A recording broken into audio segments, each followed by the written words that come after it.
So welcome to the Sydney Institute, those who are here, and to our Zoomers out on Zoom and others who will watch the film later. As Michael Easson makes a welcome return to the Sydney Institute on the occasion of the publication of his monograph, James Scullin, which is in the Australian Bibliographical Monograph series put out by Connor Court in Queensland. Now, Michael is going to talk on the topic of Prime Minister Jim Scullin, the Great Depression and the Labor split. And I'll introduce Michael very briefly. A businessman, a company director, a former union leader and a Labor historian, previously published Whitlam's Foreign Policy, on which he spoke here, as well as In Search of John Christian Watson, Labor's first Prime Minister. And as I recall, you found him, did you not? Yes. Okay. But as to James Scullin, or Jim Scullin, we'll find out. Michael, you're very welcome.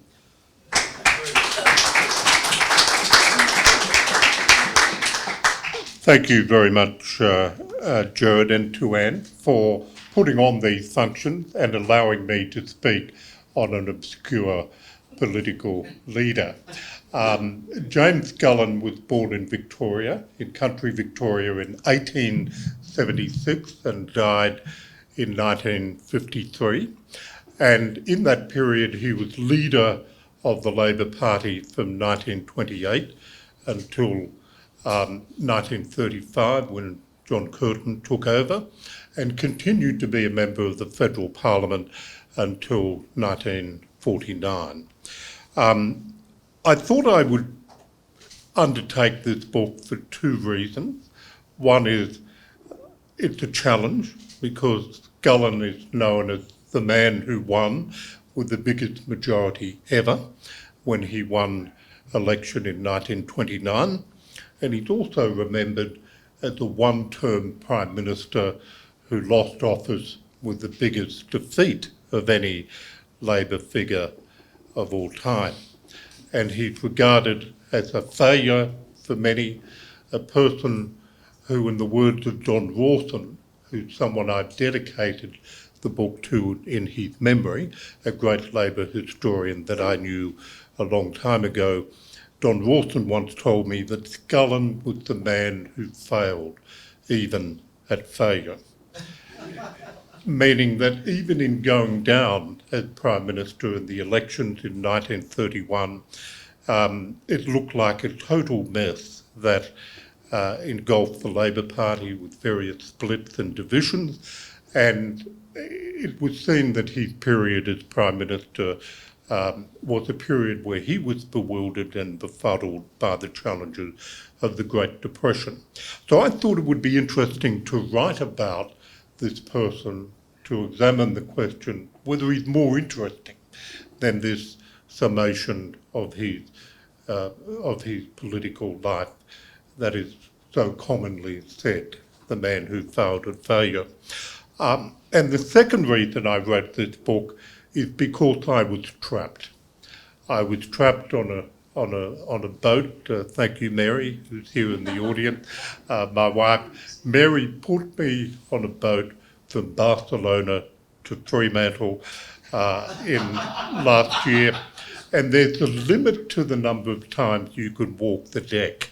So I said to Mary, look, I'll join you for all of our meals, but maybe the idea of waiting every 4 days for Newport will exhaust me, and let me find a library and a good internet connection, and let me look up Trove and do this work that I've been thinking about for many years. So that's how come I'm here and how come this book has now been published.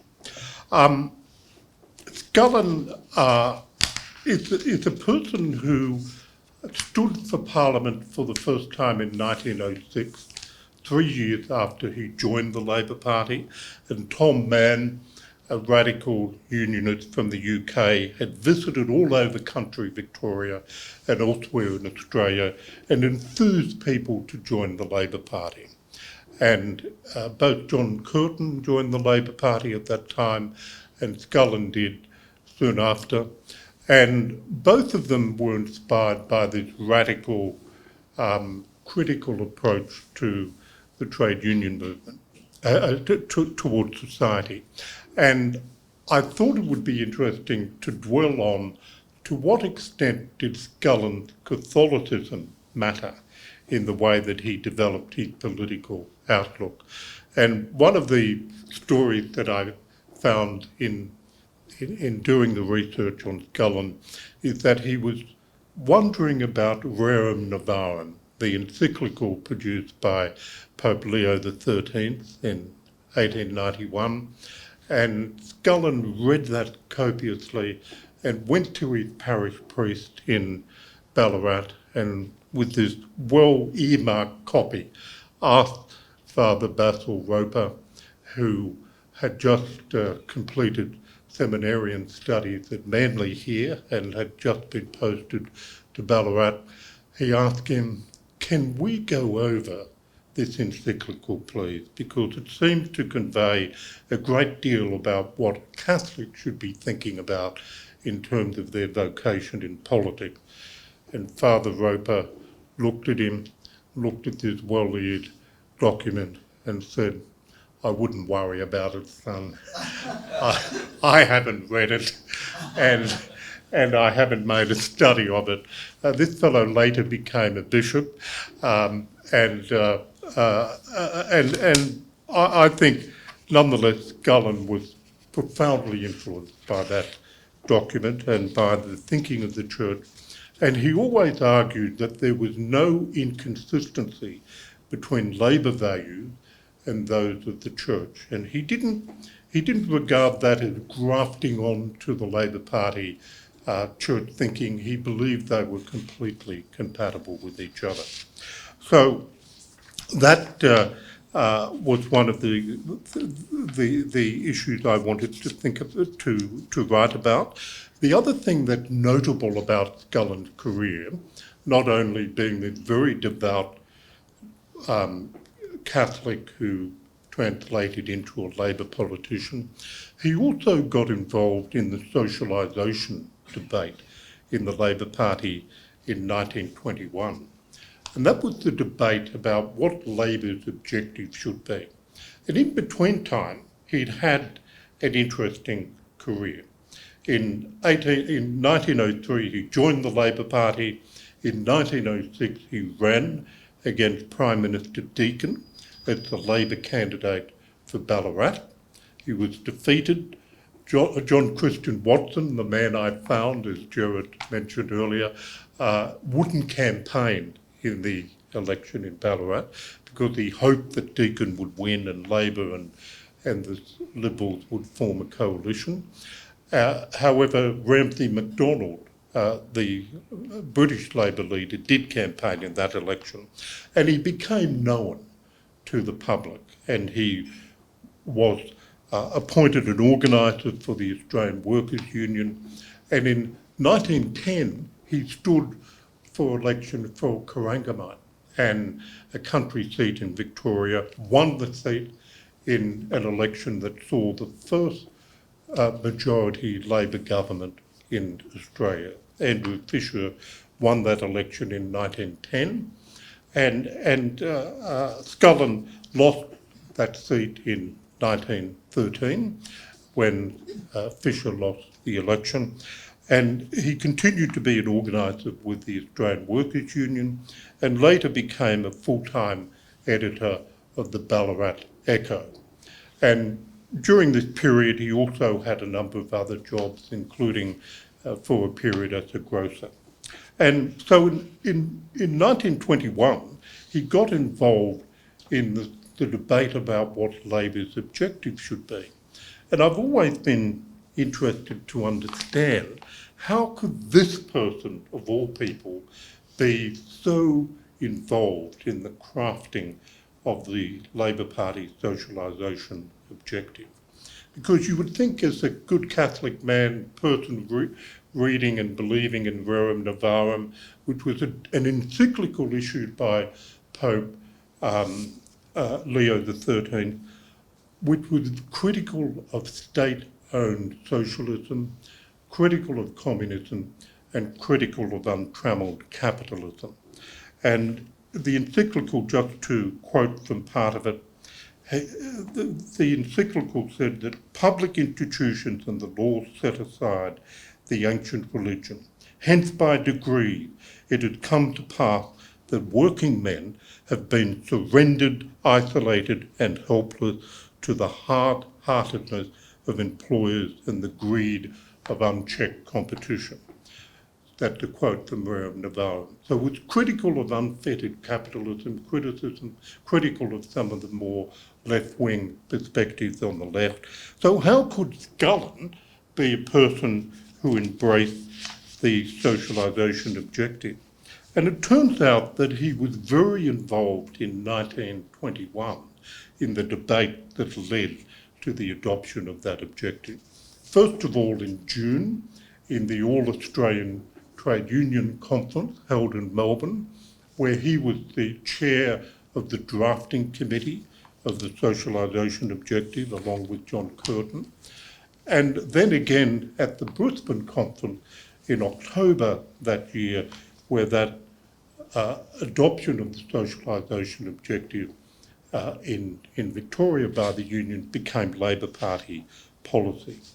And it turns out that he had a different view of what socialisation meant compared to nationalisation. And he saw this as a perspective that was compatible with his moderate and Catholic thinking. However, the meaning of the word socialisation is almost lost in the sands of time. He had in mind that society should be organised on the basis of the fullest participation of ordinary people. And so he meant by that socialisation, meaning that society should be organised such that people were deeply involved in the workplace, were involved in electing their representatives, and were involved in the organisation of society. It was hugely influenced by G.K. Chesterton, the Catholic writer, and also the British economist and socialist Judy H. Cole. My view is that all of this was incoherent, but his motivations were based on those strands of opinion. And one of the worst aspects of what was adopted, and Scullin moved the resolution at the conference in 1921, was to call for a Supreme Economic Council to manage the affairs of state, something that was clearly led in the saddlebags of Labor leaders thereafter, until that was eventually repudiated at a conference in 1928. So I thought I wanted to understand where Scullin had come from, whether this Catholic thinking influenced his political outlook. Clearly it did, but he saw it as completely compatible with Labor values and social democracy. And the socialisation objective was an episode in Labor history which I never fully understood, and to some degree still find a mystery, and yet Scullin was in the thick of it. And Kim Beazley Sr. once wrote that even though Scullin was traduced in the 1930s as this extreme, cautious, moderate Labor leader, in his youth he was a firebrand in the Victorian Labor Party, and the socialisation objective being one of those aspects. Another one was in 1916 he moved the resolution at the federal conference that all those Labor MPs who had supported conscription were from now on expelled from the Labor Party, effectively never to return, and that was the attitude of Scullin. I regard that as another extraordinary moment in the history of this party where people are condemned to the fires of hell. Maybe that too is a Catholic principle that was unconsciously being implemented by Scullin. And of course, he got lucky. He's editor of the Ballarat Echo. The leader of the Labor Party, Frank Tudor, died, And as someone once wrote, Richard Crossman in his diaries in the UK, in politics, sometimes where there is death, there is hope. And in Scullin's case, he stood for pre-selection for the seat of Yarra, won it, and so in 1922 he became a Member of Parliament again. Later in 1927, the leader of the Labor Party took ill and he became Deputy Leader when Anstey was ill, and then he became leader when Charlton stood down. And he ran a campaign in 1928, lost, though winning 9 seats in that election in 1928, and then dream of dreams, the then Prime Minister, Bruce, decided that he would seek to end compulsory conciliation and arbitration and legislation associated with that, with the exception of the wharves and for seamen. And so in that election in 1929, he won the thumping majority. So he became Prime Minister, and in the week he was sworn in, the Great Depression emerged, the Wall Street collapse in October 1929, and we had at one stage unemployment of 30%, and for the period of the 1930s until the war began, we had unemployment ranging between 20 to 30%. So Scullin was Prime Minister from 1929 to 1931, the election that occurred at the end of that year. And in the period, no one really had an idea of what to do about the Great Depression. And there were many remedies tried. The conventional wisdom led by Sir Robert Gibson, who was the chairman of the Commonwealth Bank, is that you needed to cut wages, cut expenditure, and deflate the economy at a time when already Australia was facing major problems. For example, in 1929, before the Wall Street collapse, we'd seen a significant reduction in prices for Australian wool and wheat, and we also saw an attempt to raise money on the London market, which was undersubscribed by 80%. There was a view in London that Australia was borrowing too much and not spending enough on productive industries, and too much political interference occurred in where that money was going. So Scullin came into office facing the calamity. The Labor Party had, and no one else, in my view, had a compass to know what should be done. He had a deputy leader and treasurer in Ted Theodore, who was a former Premier of Queensland. In 1929, when he got elected, he'd persuaded Joe Lyons to run for a federal seat in Tasmania.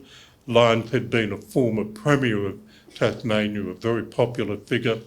And you had Lang in New South Wales, who was elected as Premier in 1925 to 27, and again in 1930, and was a determined opponent of Scullin. And ultimately, the Labor Party split in many directions.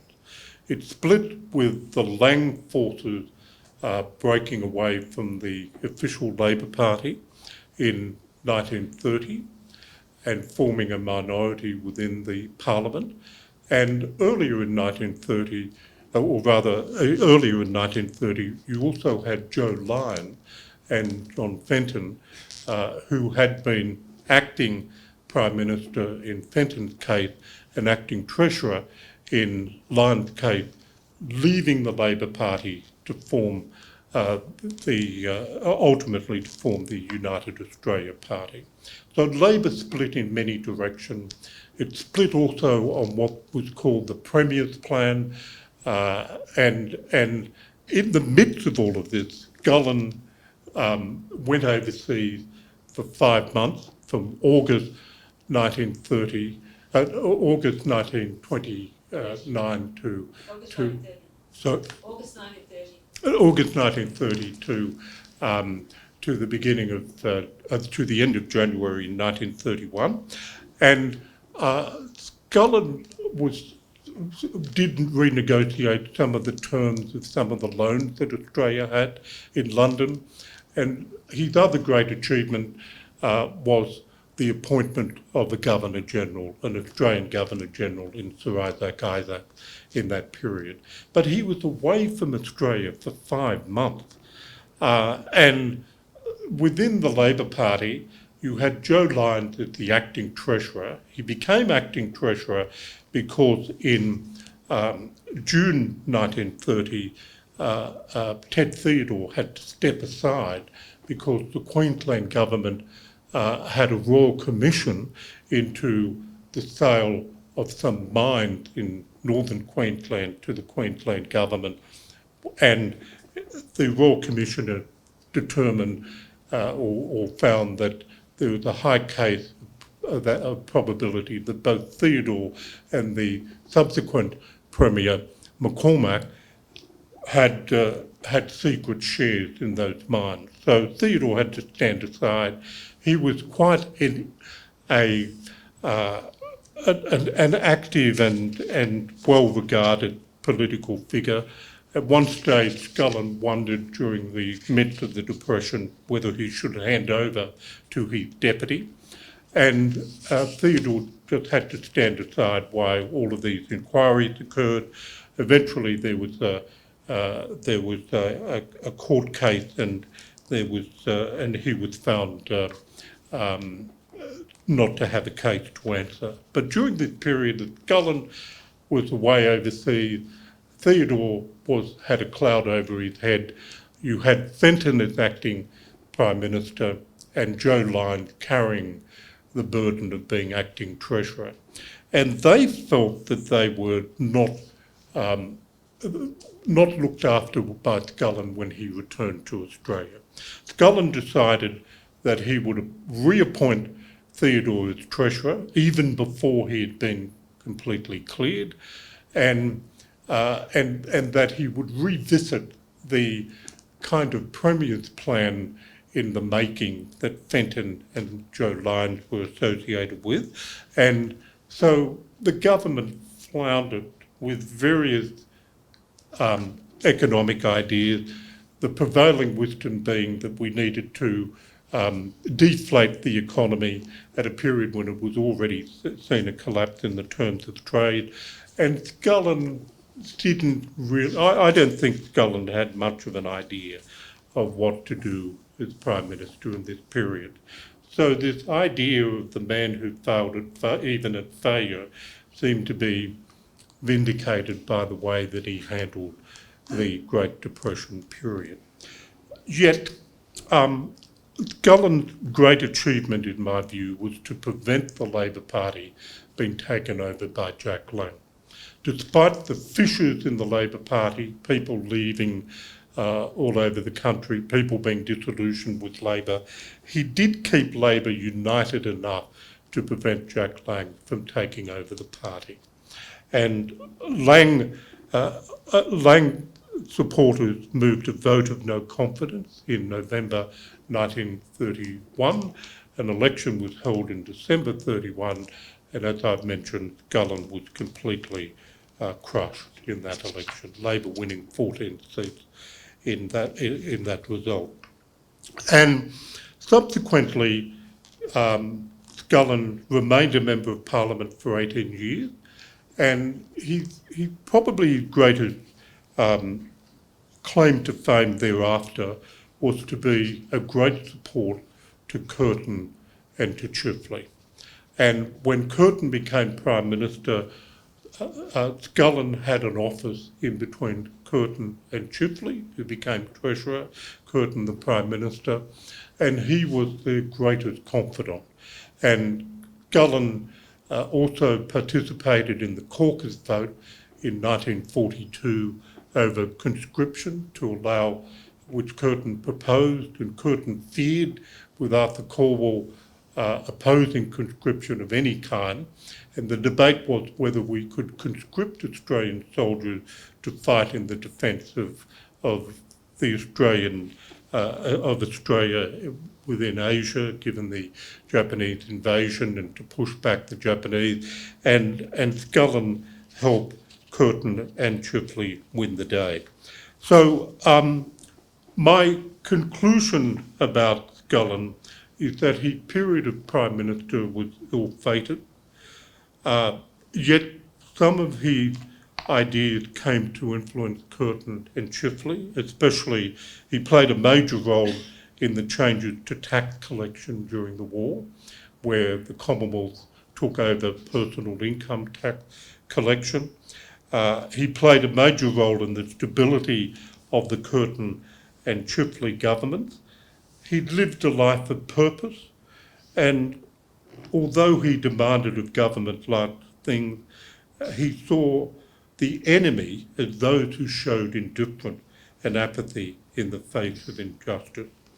And erected over his grave in Victoria, where he was buried in 1953, is a tall granite cross, and emblazoned on the stonework are Scullin's words: "Justice and humanity demand interference whenever the weak are being crushed by the strong."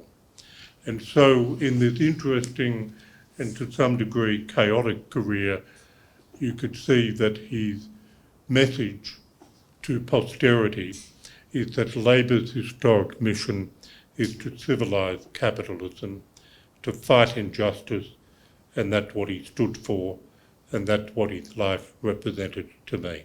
Thank you.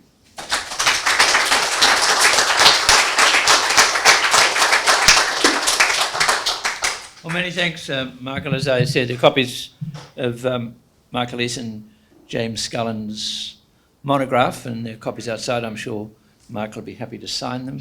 They'll also sell online to those who are watching on Zoom or will watch later on our website. And so we come to questions in the discussion, and Michael, if you come back here. Just going back to your earlier point about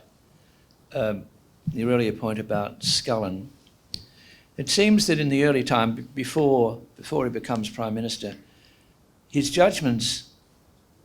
political judgment is bad. I mean, driving the conscriptioners out of the Labor Party in 1916 and proclaiming the socialist or socialisation or the socialist objective damaged Labor massively in the period, in the rest of the First World War, throughout most of the 20s and into the 30s, you could argue. So what about that judgment? I mean, he was, as a young man, he was a bit of a fanatic, wasn't he?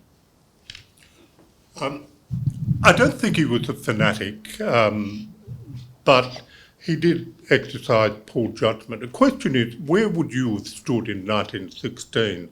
When I did my research on John Christian Watson, I joked that I began to fear continuing to write on Watson because I began to develop feelings for conscription. So I thought I'd better stop. But I actually think that the Labor Party's intolerance of those Australians who supported conscription for World War I, to an extent that led to many figures effectively being banned for life from ever returning to the Labor Party, was a catastrophic mistake. And Scullin moved the resolution at the National Conference in 1916 to expel any Labor figure who'd been in support of the conscription referendum. I actually think that was a mistake, but most of the Labor Party believed that that was the right thing to do. And so in 1921, a better leader might have prevented the socialisation debate becoming a clumsy discussion about nationalisation. And the idea of the Supreme Economic Council, a term which happened to have been adopted by the Soviet Union at that time, you would have moved earth and heaven to say that's not what I mean. Even though the Guild Socialists in the UK were using this term, they had a different concept, but using the same word. was a colossal mistake. So I think Scullin judgment was suspect. I agree with that. I don't think he was a fanatic. I think he made some wrong calls on those big questions. And I also think that, however, his golden period was actually helping the most successful Labor government in Australian history, excepting perhaps the Hawke government, the Curtin government, to get its act together and to govern well. And that, I think, he learnt from a lot of his mistakes to make a contribution there. Michael, as someone who knows a bit about Joe Lyons, I just want to pick you up on a couple of things. Yeah. The sad thing about Scullin that I see is that he supported the Premier's plan, and unlike you, the Premier's plan was actually, I think, a very good thing. We had 10 times the growth over a decade of the United States, where they took the action of inflating, not deflating. And Britain had double that. Now, what Joe Lyons inherited was a mess, but within a few years he had our unemployment rate back to a single digit. So, to my mind, Scullin was back the right horse, but his party destroyed him.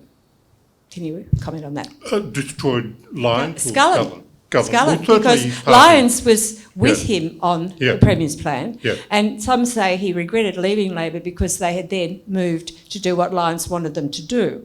But the divisions in Labor in the end, it was the Langites who crossed the floor and brought down the government at the end of 31, that ended Scullin's reign. But had they been able to unite, they could have done what Lyons did.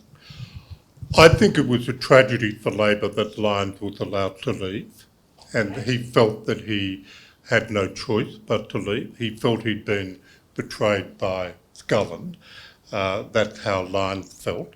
And initially he formed a group that was supposedly non-party political, but he was encouraged by the Nationalists to join a coalition, and out of all of that came the United Australia Party. However, I think the single most significant decision that any government made during the Great Depression was to devalue the Australian dollar. And that had the biggest positive impact on the Australian economy. But nonetheless, we had 20% unemployment for all of the 1930s, right up until the war. Yeah, well, I'm quoting from serious international figures. Yeah. We had a 10 times the growth in Australia in a decade that the United States had. They had about 1 point something percent, we had 14. The UK had 24% in a decade. And they were pursuing the policies of cutting budgets and spending within their means. So it wasn't that high. The Lyons government got unemployment back to a single digit by about 1935. Okay, well, I defer to an author of Joe Lyons. I'll review the evidence. Yeah, I think the brief point there is that, as you know, the United States had a second depression in 1938. Yeah. Australia and Britain didn't. So under the New Deal, Roosevelt, they had two depressions in the 30s. Australia and Britain had one. In 1938, there was a very bad depression, and then the Second World War commenced and the Americans came out of it. But we were better throughout most of that period. Now, who have we got here? Scullin is put forward as the exception that proves the rule that every Australian new government gets a second term. And so my question is, what are the lessons for our current first-term government where they sit on a two-seat majority and we have an election coming up in a little over 6 months? Very good question.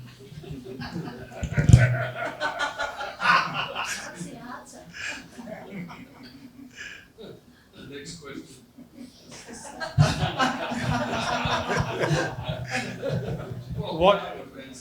What was Scullin's views on tariffs and protection? He was typical of Victorians and typical of Victorian Labor, 100% in favour of the of tariff wars and as much protection as possible. So indeed, when he became Prime Minister, he increased protection, some of the tariff barriers when the Depression occurred, and he thought this might be one of many policy decisions he would take. So he had that attitude. But it was common of Australia at that time, especially Victorian politicians. Oh, hello. If Scullin was the most unlucky Prime Minister, you could blame Billy Hughes, because Billy Hughes caused a premature election in 1929 when Scullin came to office after only 1 year after the 28 election. If the Bruce Page government had lasted till 1931, Scullin would have become Prime Minister at the very bottom and would have benefited, and the whole history would have been very different. I just wonder if you'd comment on that. Quite right. What happened was that Hughes opposed the abolition of the conciliation and arbitration system that Bruce had proposed. And there had been an earlier referendum in 1926 to take greater powers off the states, which had been defeated. And with various strikes and a bit of mayhem in the industrial relations system, John Latham convinced his Prime Minister, maybe we should surrender the powers back to the states. And that led to the 1929 election, which, as you point out, was because Hughes and a number of dissidents voted down the government, including the Speaker. So Little Groom was the Speaker at that time.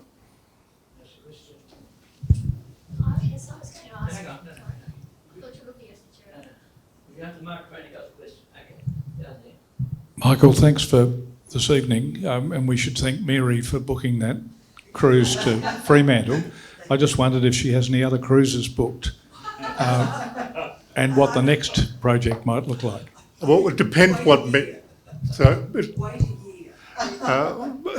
it depends when Mary put me on the next cruise.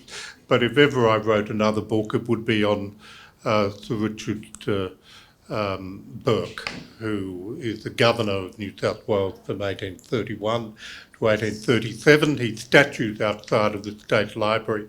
I recommend to everyone you read the scroll underneath. And in his retirement, he edited in 4 volumes the letters of his uncle, Edmund Burke. And he was one of the great reformers in Australian history.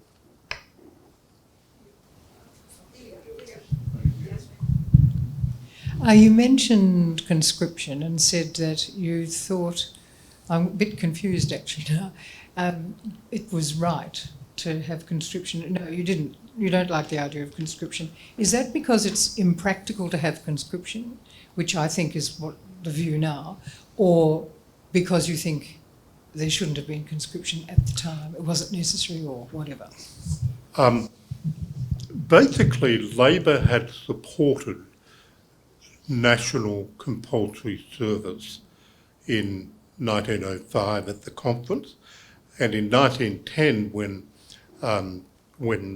Andrew Fisher became Prime Minister, he introduced compulsory military training, but not conscription.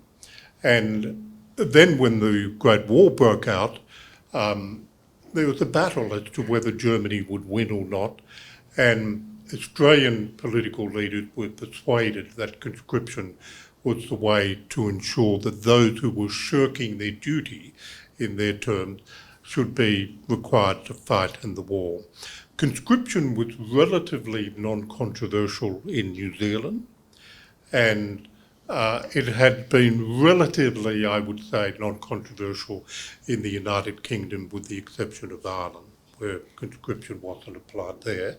But the Irish volunteered almost in the same percentage as the rest of Britain in World War I at the beginning, but not after October. The Easter 1916 uprising changed everything in Australia, and especially for Scullin, who wrote a pamphlet on Irish independence in 1917, and I think that was a big factor in amongst many of the people in the Labor Party.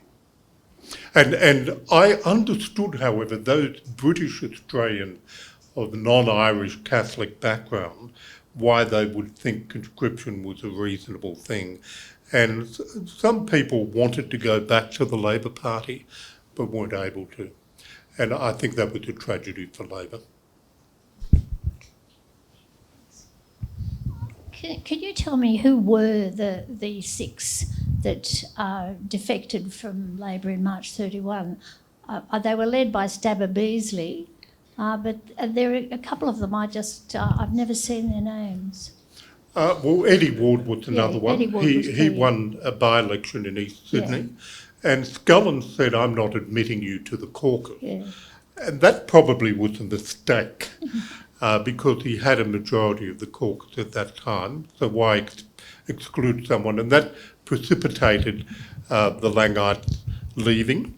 And in addition, there was a change of the ministry at the beginning of 1931, and Stabber Jack Beazley was dropped from the ministry. And he never forgave that from happening. But you don't remember that? Look, I can't remember offhand. It's in the book somewhere, yeah.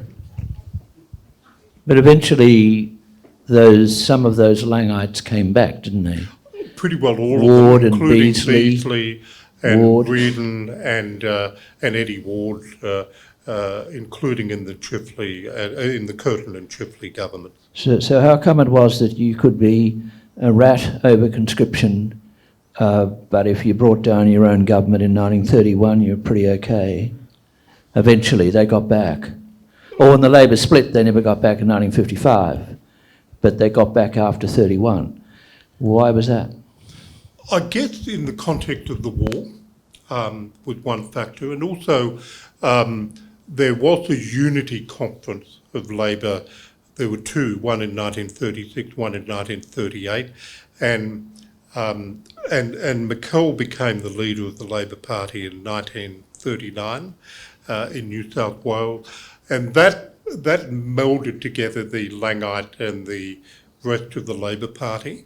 Chifley and Lang were running candidates against each other, but again, Lang never quite accepted all of that and founded the Australian Labor Party anti-communist in 1941 and ran in that election and was elected at that period. But all of his colleagues federally returned to the Labor Party. And why did that happen? I guess I don't know why there was effectively a banning of all of those people who supported conscription in 1916 from returning to the Labor Party, and yet people who defeated a Labor government in 1931 were allowed back in. It's clearly a mystery of that fabulous, mysterious party, the Australian Labor Party. Thanks, Anne. Michael, what would have happened if Jack Lang had been able to personalise the Labor Party?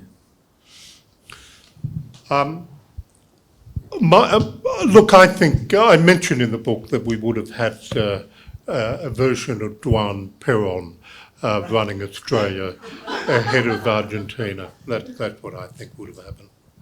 A big personality. Well, a kind of fascist, a soft fascist type of leader. Now here's a tricky one from our chair, Jacqueline Wilcox, but I think you can handle it. What was Scullin's position in relation to the Blackburn interpretation, the Blackburn Amendment? I think that's 1921, isn't it? Which led to the social objective of the Labor, led to that. There was this argument about the Blackburn interpretation, wasn't there? Yeah. But it's rather technical, I think. Okay, so in 1921 at the Federal Conference in Brisbane, the socialisation objective is declared. Ted Theodore said this will ruin us forever. He was the leader of the Labor Party in Queensland. And then Maurice Blackburn, a delegate from Victoria, moved an amendment, an interpretation that basically said we only believe in socialisation where there are monopolies and gross exploitation. So it was an attempt to soften the socialisation objective, and that was carried by a majority. I don't know whether Scullin voted for that or not. It was carried on the voices.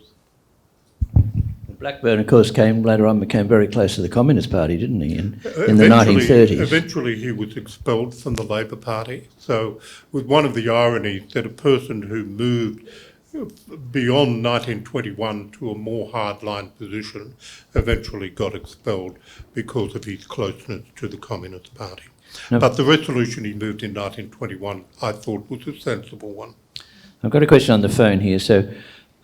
So the questioner comes from Hawthorn, actually, and asks the question about, it says, Michael Easson said early on that Scullin was a very committed Catholic, but he never supported state aid within the Labor Party, and he didn't seem to have that close a relationship when he was prominent in politics with Archbishop Mannix in Melbourne. So what was the relationship? Well, I think he was an example of the first Catholic Prime Minister. He was an example of the emancipation of Catholics in the Anglo-Celtic world of Australia, the first Prime Minister of Catholic background in the Anglo world, well ahead of the United States and Great Britain. There is a book by Patrick O'Farrell on the Catholic Church and community in Australian history, and he said, and I quote, "The Labor governments led by the Catholic James Scullin, 1929 to 1931, did as much for Catholic policy as the non-Labor governments led by the Catholic Joseph Lyons, 1931 to 1939, that is, nothing." And on state aid, he didn't want to touch it. And I regard the split and the fact that Catholics then dominated the Labor Party from 1916 onwards, where many Protestants left the Labor Party, was a reason why many politicians never touched that issue. I might mention that Scullin was troubled when a priest wrote to him about his thinking about socialisation and saying that you should be discarded from the church given your position. And Scullin was so troubled by this, he went to Raheen to meet with Archbishop Mannix and said, "This is this letter I got from one of your parish priests." And Mannix began to read it and began to tear strips as bits of it fell to the ground. And Mannix said, "I think we can safely ignore this. Go and do your duty." Another question here from Zoom. It says, Michael Easson mentioned the conscription debate of 1942. 42. And the questioner here makes the point that, in a sense, she says that was conscription for a very limited part of the Southwest Pacific. Yeah. And so, in other words, even in the Second World War, when Australia's future was seen to be under attack, even Curtin and with the help of Scullin couldn't get Australian forces to take part in the general Pacific, only in certain parts of the Pacific. Look, I think the Labor Party was traumatised by 1916. I would have introduced conscription given holus bolus, given the challenges Australia faced. And we couldn't have American GIs dying in Papua New Guinea and the Solomon Islands when conscripts when we didn't have it. So that propelled the Labor Party to make that change. But the question is, it was a limited change. It was only that's right. Only into a limited part of the Southwest Pacific. It wasn't. I mean, you couldn't send forces to Japan. Conscript forces to Japan. You could only send them to New Guinea. Yeah. Question here? Michael, looking at it from a modern perspective, for someone to win the way Scullin won in 29, huge victory, and then to have spent a lot of that time, it's a fifth of his reign, if you know, in the circles of Britain, meets the King, appoints the first, or gets approval to appoint the first Australian Governor-General, who's Jewish. Huge radical steps. It seems to me that to have lost the election in 31 the way it happened, what was the psychological impact on him? Because if we look at today, people who lose an election, like the Liberals lost it with John Howard, or Labor Party lost with Julia Gillard, a lot of people go into grieving for a while. I mean, I've known various ministers sort of not know how they're going to get up the next morning. So was it just a tougher regime then, or did you dig anything out about the personal impact on him?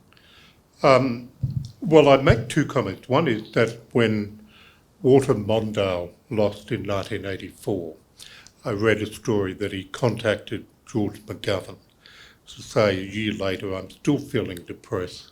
When will this pass? McGovern having lost in 1972, and McGovern replied, when it passes, I'll let you know.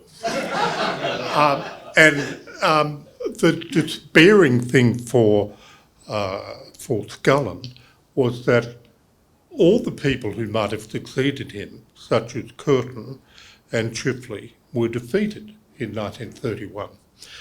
Frank Ford became his deputy and had been his deputy, but basically Scullin felt like Gough Whitlam in 1975, gosh, I have to keep on going. And he kept on going and had to hold it together. And I think it would have been the loneliest period of his life. Right, I'll just do the last question. Just tell us about his final days. I mean, you make the point that a former Prime Minister stays on the backbench for nearly 20 years, 18 years, I think you said. And then he gets out of politics in 49, he dies in 53. So what were his final years like? He was pretty old when he got out of politics. Did he get out for health reasons? Or tell us about, I know some of it's in your book, so just trace it through his final years. Yeah, he basically was bedridden for most of his period outside of politics. And he was a supporter of the emergent ALP industrial groups, and his successor was Stanley Keon. And there was a view by some people that maybe for the third time the member for Yarra would leave the Labor Party, but that wasn't to be due to the split of 1955. But Scullin was a confidant to many. I remember once reading an interview with Fred Daly, and Fred Daly, as a newly elected MP, I think in 1946 he got in. 43, thank you, John. And he basically asked Scullin, who should I vote for the ministry? And so Scullin had a big impact during his last period in Parliament, but from 49 onwards he became a daily communicant when he could get out of his house to go to church, and he basically was very unwell for his last 4 years. Many thanks. Thank you.